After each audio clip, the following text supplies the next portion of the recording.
Boa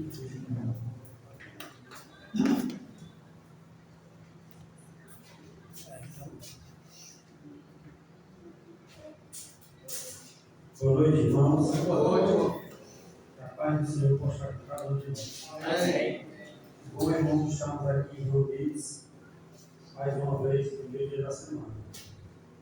Irmãos, a mensagem que eu quero trazer hoje para cada um de nós é a autoridade da palavra. A palavra ela tem autoridade. O nosso maior exemplo de autoridade na palavra, trazendo aqui na Bíblia, o Senhor Jesus Cristo. Ele tinha autoridade com a sua palavra. Jesus foi aquele que acalmou o mar. Jesus foi aquele que curou. Jesus foi aquele que deu autoridade aos seus apóstolos para que pudessem curar, para que pudessem exaltar em seu nome. Em Marcos, os livros em Marcos, capítulo 1. Marcos, capítulo 1.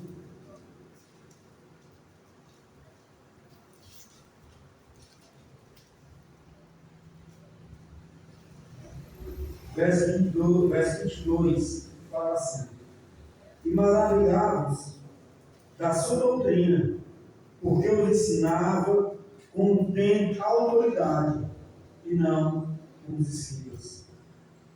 No 27, e todos se admiraram, a ponto de perguntarem entre si, dizendo: Que é isto?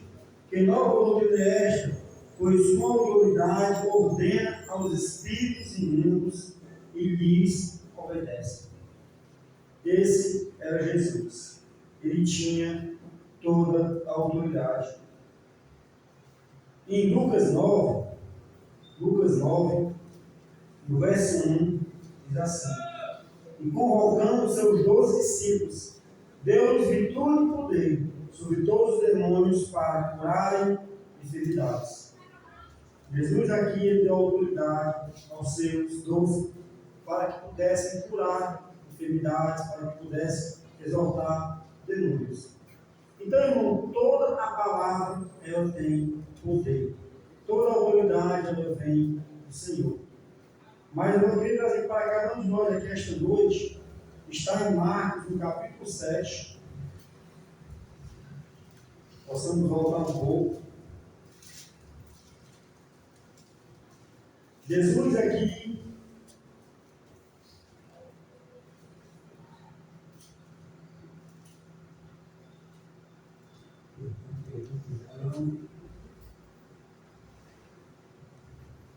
perdemos Lucas 7. Lucas 7. Jesus aqui ele estava a caminhar com os seus apóstolos. Jesus ele vinha caminhando, ele vinha ensinando, ele vinha exortando, ele vinha curando, ele vinha transformando. E a fama de Jesus estava se achegando.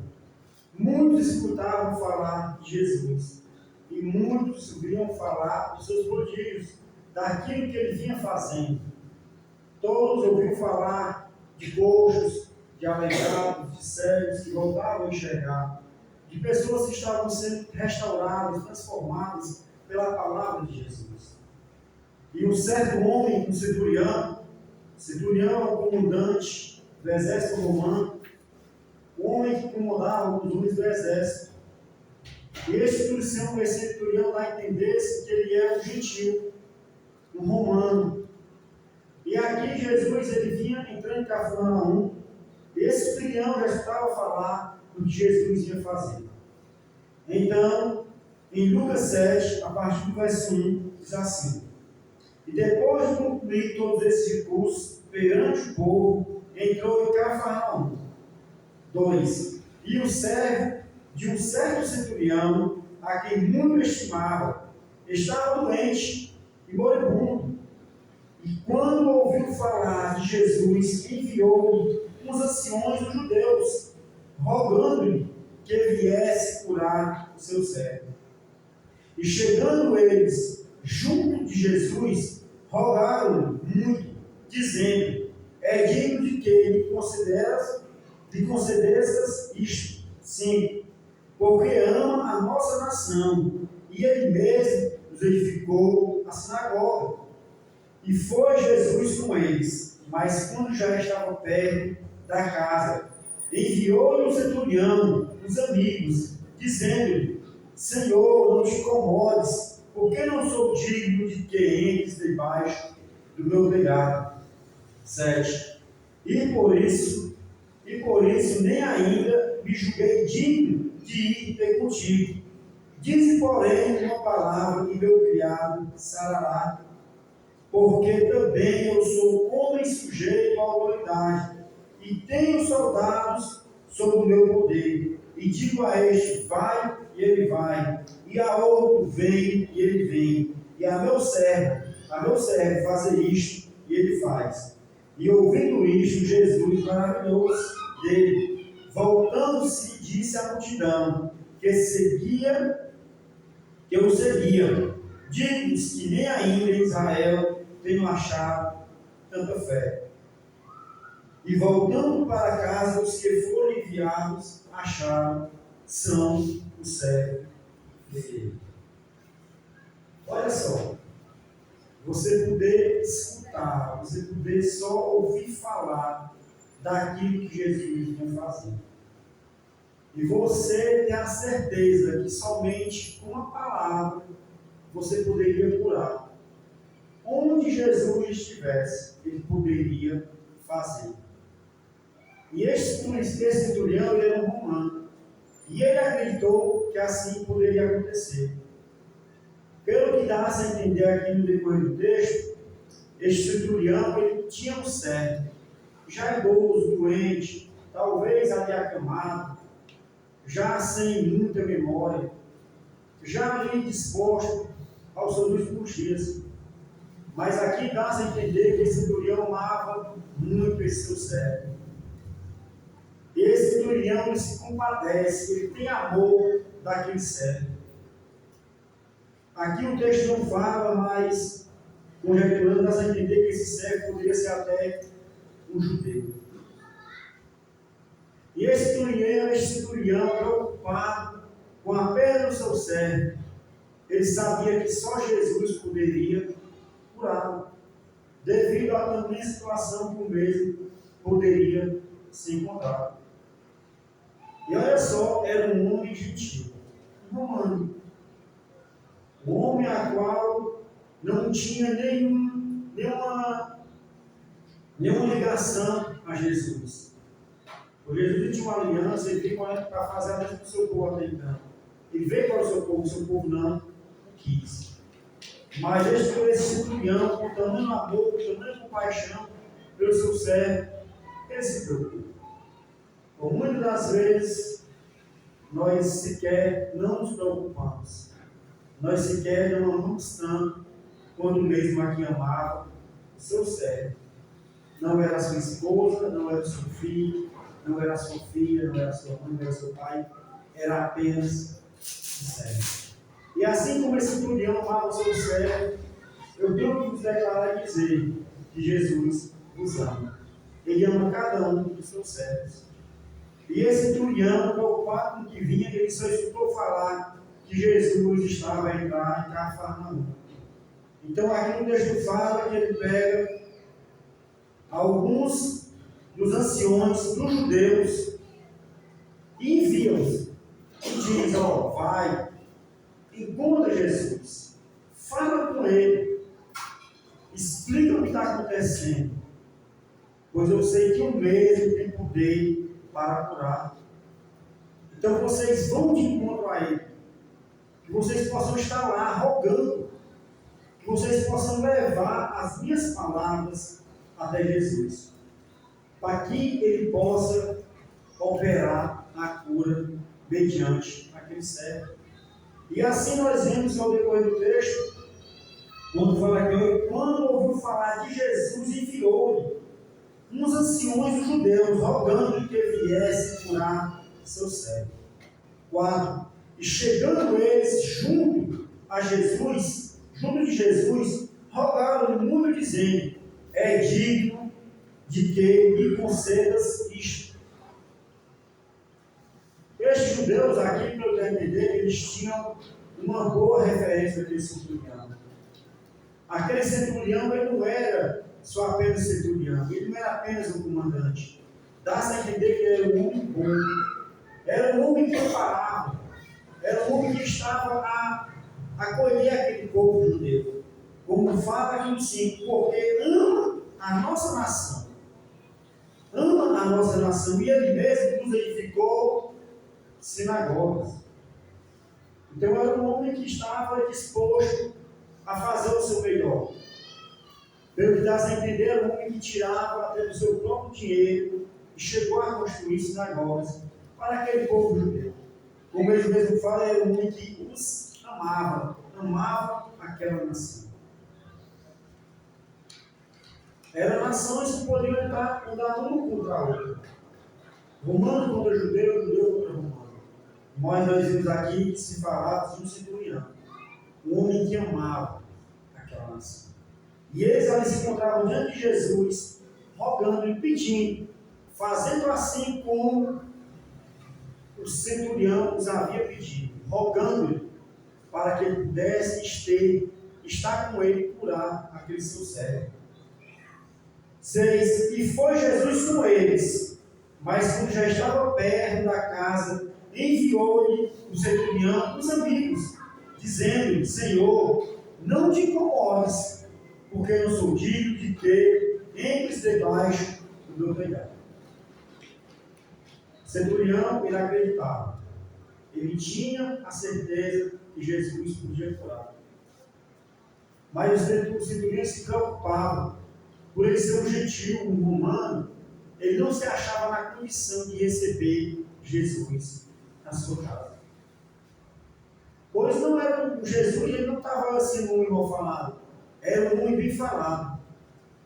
Era o Messias, era aquele que estava curando, era aquele que estava exortando, era aquele que estava operando milagres, coisas que não podia se fazer, Jesus já vinha fazendo. E esse mesmo já havia escutado falar das maravilhas de Jesus. Ele se encontra na condição de dizer que não se sente digno de ter com ele, de estar diante dele.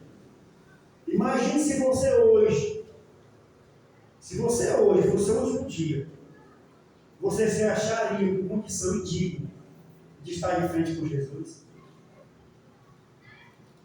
Você acha que hoje você teria dignidade suficiente de estar frente a frente com Jesus? De poder olhar para Jesus? Ou você simplesmente hoje está com esse centurião, sabendo que Jesus pode curar, sabendo que ele pode transformar, sabendo que ele pode regenerar, mas você não pode ter debaixo do seu telhado? Ou da sua conduta contradiz contra a sua vontade? O centurião sentia assim. Ele sentia uma pessoa indigna, uma pessoa sem condição alguma de estar com Jesus, de receber Jesus. Então ele envia os amigos, e esses amigos vão ter com Jesus e levam as palavras que o centurião havia ordenado. 7. E por isso nem ainda me julguei digno de ter e ir contigo. Dize, porém, uma palavra, e o meu criado sarará. E por isso nem ainda me julguei digno de ir ter contigo. Este centurião, ele se olhou ao espelho e disse: eu não tenho condições de estar com Jesus. Eu não tenho condições de olhar para Jesus. Mas eu acredito que Jesus pode e vai curar meu servo. A fé desse homem aqui era algo extraordinário. Era uma fé imensa. Pois você não fazer parte daquela nação, você não fazer parte daquele povo, mas você só em escutar Só em saber, você poder acreditar, você poder confiar, gera algo grandiosíssimo na vida deste centurião. É como você ter uma casa e alguém vir de longe, algum irmão, dizer: ó, recebe aqueles irmãos que vêm lá de São Paulo, pois eu vos conheço, eu sei a conduta de cada um, e eu posso te afirmar que são pessoas de bem. Então recebe eles aí na tua casa, fica com eles alguns dias, para que eles possam resolver aí o que tem de resolver, pois eles não têm outro local para ficar. E o Elton tem que confiar na palavra desta pessoa, que ele conhece, mas os que iriam ter com ele na sua casa, ele não os conhecia. Mas por alguém informar, por alguém dar boa informação, o Elton iria abrir a porta da sua casa e ia receber bem aqueles irmãos. Assim era essa condição. O centurião era romano, era gentil. Mas aqueles judeus disseram para Jesus as suas características. Disseram para Jesus que ele era um homem que amava aquela nação. Disseram para Jesus que ele foi um homem que construiu a sinagoga. Ele não foi um perseguidor. Ele não foi um condenador. Ele foi um homem que colaborou. E era um homem que estava num momento difícil. Como servo. Um servo, olha a palavra. Um servo. Doente, moribundo, como fala no início do texto. E ele amava aquilo. Ele não queria que aquele pudesse partir agora. Então ele preocupou-se. E ele sabia que Jesus poderia curar.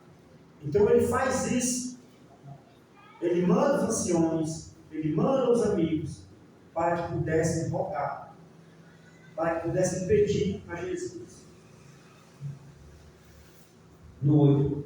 Porque também eu sou homem sujeito à autoridade, e tenho soldados sob o meu poder, e digo a este: vai, e ele vai, e ao outro: vem, e ele vem, e ao meu servo: faz isto, e ele faz.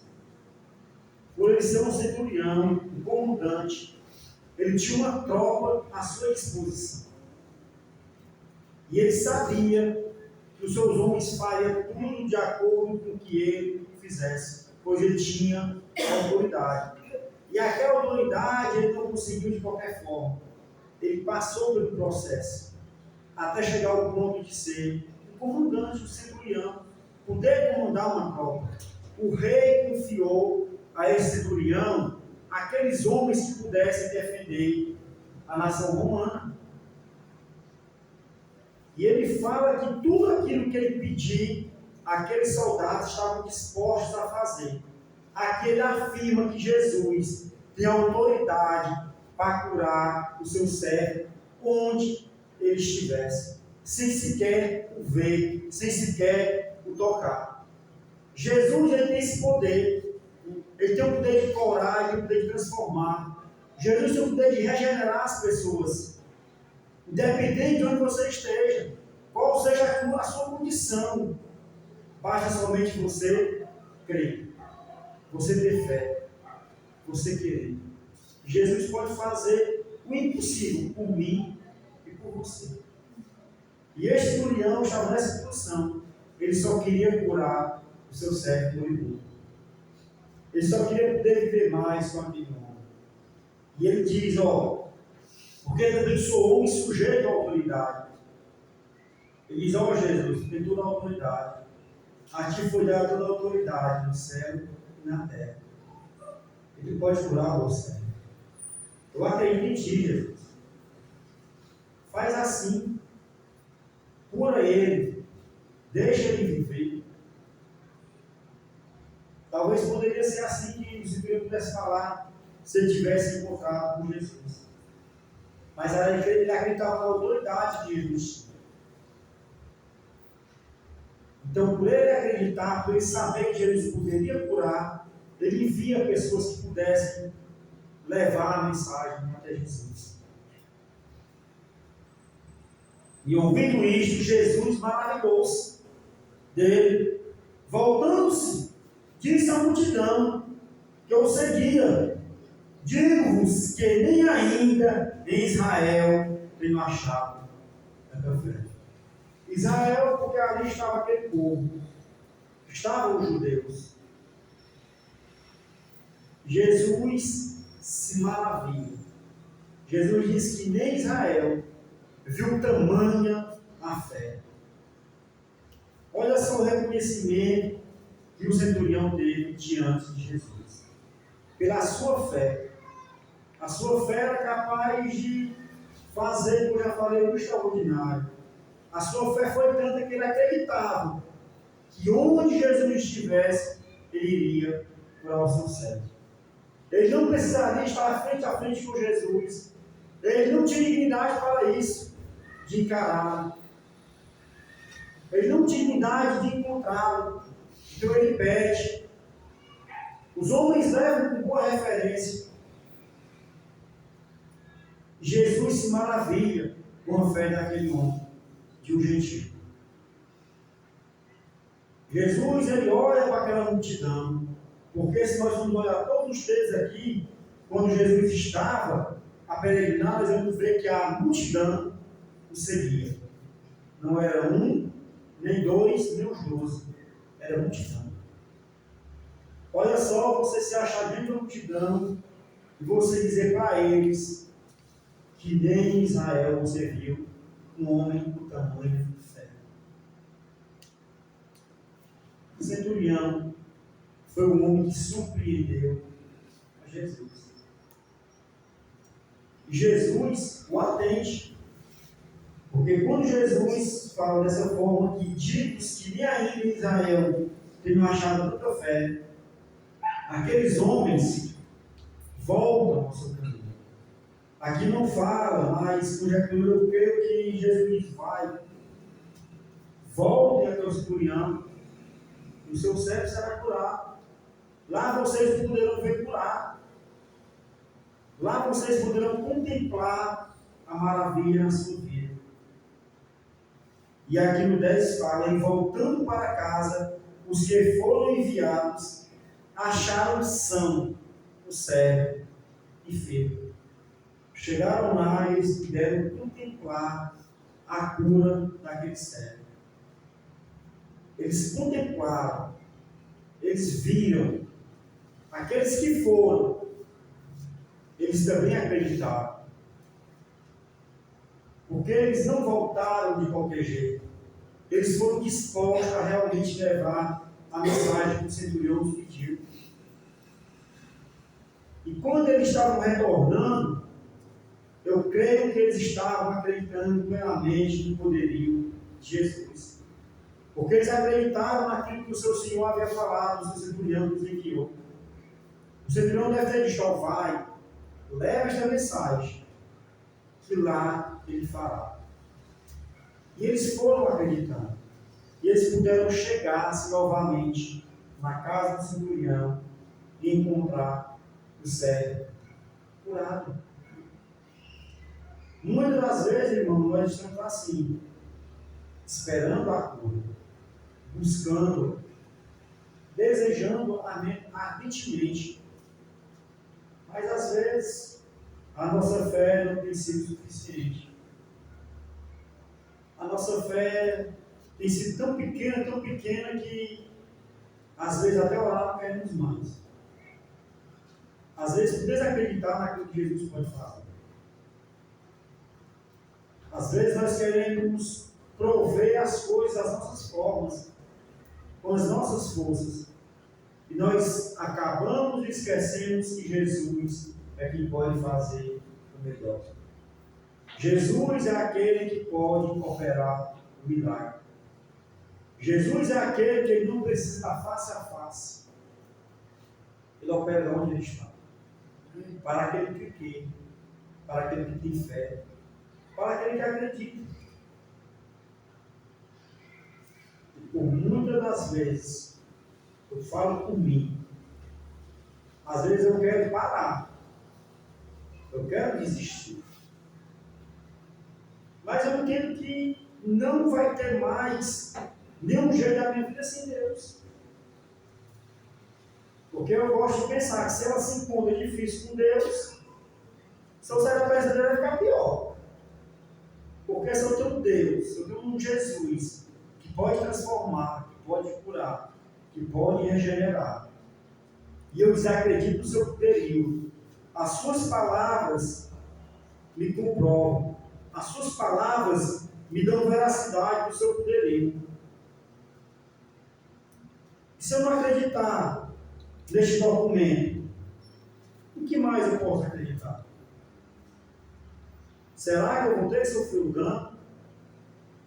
Será que eu vou ter que fazer o famoso pagar para ver? Para poder acreditar? Para poder entender que só Jesus é que pode fazer o melhor por cada um de nós? Só Jesus é que pode curar as nossas enfermidades? Só Jesus é que pode completar esse vazio da nossa alma? Só Jesus nos dá a segurança de uma vida plena? Só Jesus que nos garante a coroa da vida? Se eu não acreditar na veracidade do que está baseado na Bíblia, tem para que eu viver? Tem, não existe essa condição. Se está escrito, está afirmado, testemunhado. Se nós formos lá em Mateus 8, nós vamos ver o mesmo texto. Está tudo afirmado aqui. Se eu não acreditar nisso aqui, o que devo eu acreditar? O que devo eu fazer? O centurião acreditava. O centurião era um homem que estava fora daquela nação, da nação eleita.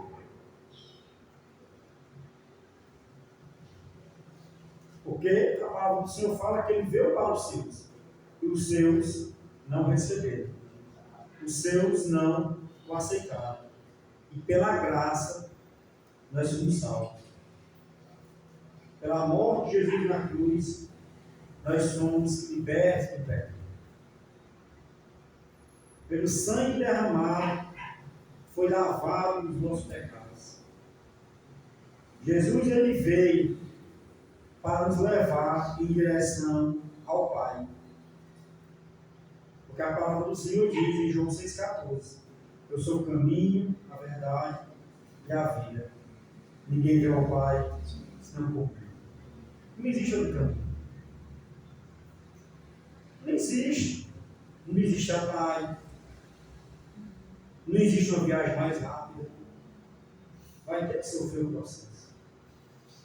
Só tem um caminho. Só tem uma porta. E ela é estreita. A porta é estreita. As dores vão vir. As enfermidades vão vir. A angústia, a decepção, a desilusão, a falta de ânimo, a falta de recurso. Pode vir. Pode vir qualquer coisa para as nossas vidas. Mas se nós tivermos uma fé baseada como a desse centurião, nada vai nos abalar. Nada vai nos deter. Nada vai nos parar. Nós só devemos continuar. Só devemos acreditar. E se o nosso amor ele for tão grande ao próximo, como o desse centurião ele tinha muito servo, nós temos um galardão muito grande para receber do Senhor. Porque aqui fala de um servo. Quero dizer que eu amo a minha filha é fácil. Minha mãe, meu pai, meus irmãos, sobrinhos, esposa. É bem facinho amar eles. Nós brincamos, entende, mas quando é vida de novo. Agora eu vou olhar para o meu irmão aqui, dizer, irmão, te amo. Eu vejo em pecado, e dizer, irmão, vem aqui, vamos lá. Vamos conversar com Deus. Estou aqui, eu vou te dar força, não vou te deixar cair, não. não vou te desamparar, não. Mas às vezes nós se acovardamos, damos as costas. Esse centurião estava preocupado. Ele não deu as costas. Talvez aquele já tinha gastado bastante dinheiro.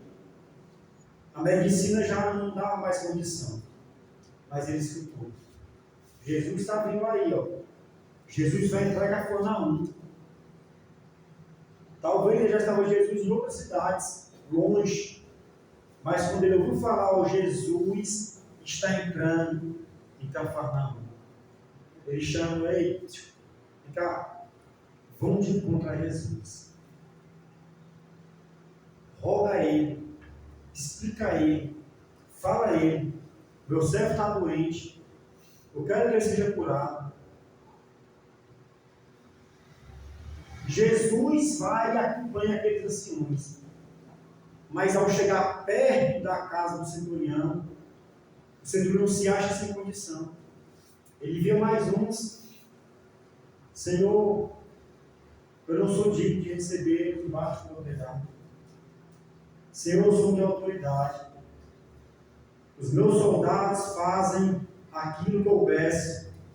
E aquilo que o Senhor pedir, de onde o Senhor estiver, toda a autoridade há de ser cumprida. E o Senhor pode curar esse servo. E eu posso vê-lo novamente com saúde. Esse é o poder de Jesus. Jesus é aquele que pode curar onde ele está. Mas nós temos que acreditar. Nós temos que ter fé. Nós temos que amar como esse aqui amou o seu servo. Era só um servo. Ele tinha dinheiro. Ele podia arrumar o servo. O servo mais novo. Ele poderia fazer tudo isso. Mas ele amava aquele servo moribunda. Amém? Amém. Vamos estar de pé. Vamos orar. Chamar a nossa irmã Vitória aqui na frente.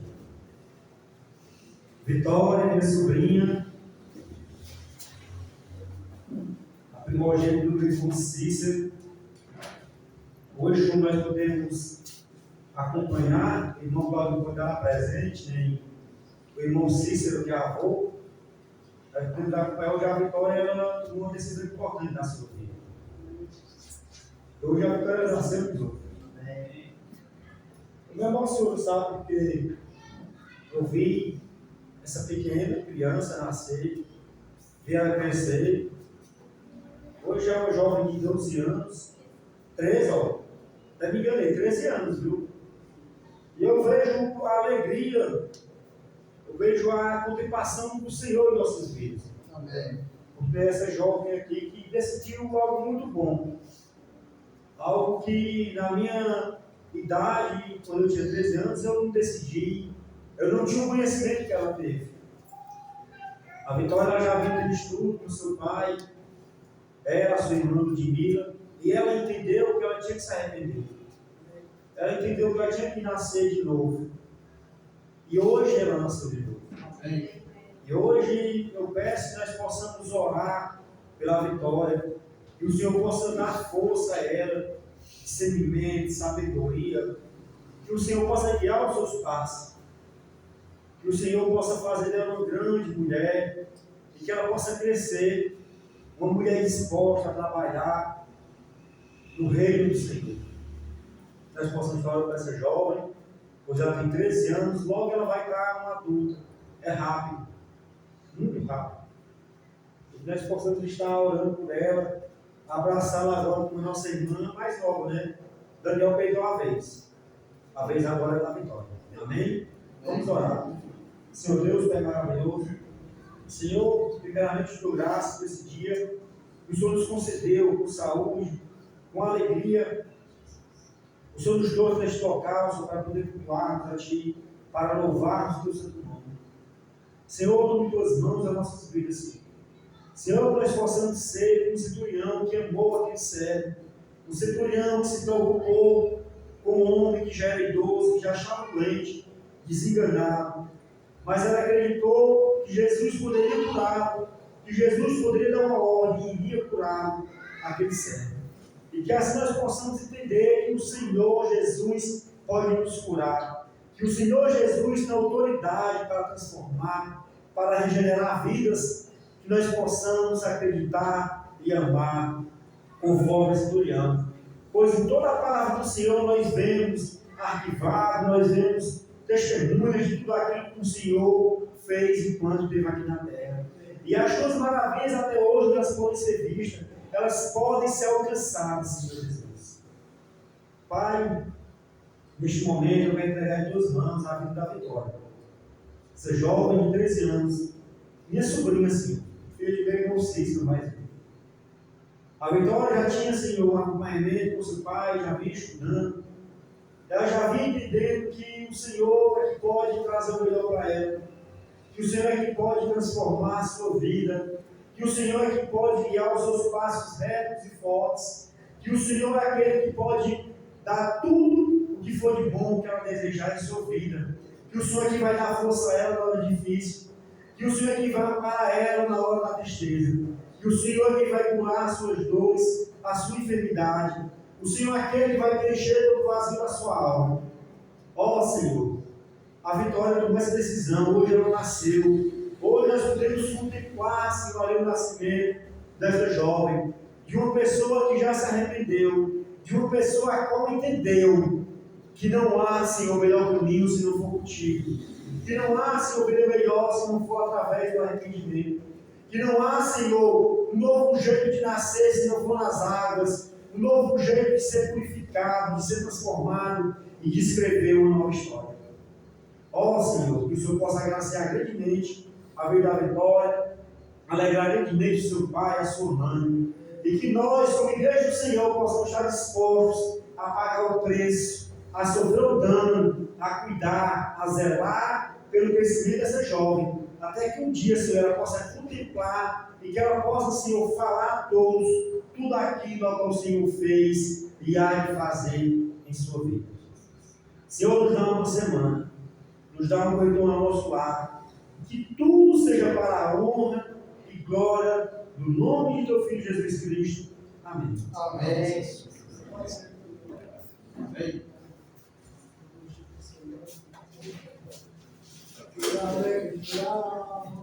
Estou em Cristo, não posso sorrir, pois tenho